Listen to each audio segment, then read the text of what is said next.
دبن بفر و باران و پلین گرمی جیر صفره دا لزاخو چیروک اکادی هاته نویسی لبیره سما و دیلانه او سرمایش کن گرماتی دلان زاخویان گل هزاران گشتیاران مال آواهی لسال 2025 کرن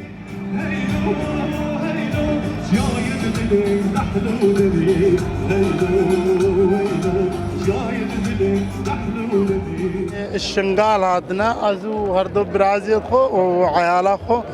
ابراستي افدر باجسرو امپرا دلال گلگا خوشو مگو میچن جروی داره بین حفله خوشم الشنقال هاتنا اجبر برا دلال امش میجدن هات منوی داره ویجا مگو میچنا برا دلال و بر آهنگی از خلک باکوری کردستان ما از خود من زاخو فستیوالا زاخو گله کیف خوشم چون گله خوشه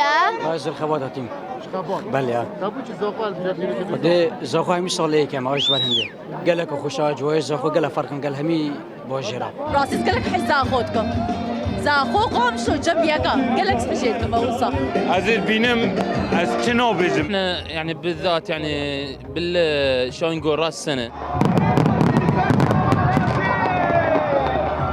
لچرکین دستبیکین سالانی بودمی 20 خلکان اسمان زاخو بیاری آگیری روناهی بود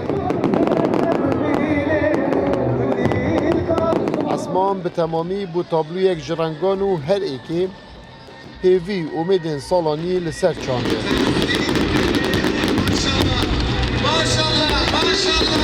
تشتري هذه خوش درس أنا من صالح بدرس إلى مدرسة داعش بين صالح خير وخوش من كردستان ومن شغالة وبقري صالات شوي قال كي كيف خوشبون زاخو سركت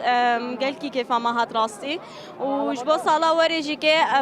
قال كي تخوازم به هر چهار پارچه کردستانی بسرکوه وان شاء الله محمو بسر بلند بن أميتامش 2026 قو أم كرد سركبن وهر سئالي دي كردستان أو جي بمنا خودي حقي خوا قو أم هر الميدة جي ميوان داربن أم كيفي بكن لگوری ریوبریا گشت و گذارا زاخو جبو هنگین سر سال زیده 7000 گشتیاران سردان زاخو کردن بگشتی هجمارا گشتیاران جبو سال 2025 میلیون گشتیار در باز کردن خوری کردکا دیروکیم دو سکتورا گشتیاری دال زاخو غریب مجید روداو زاخو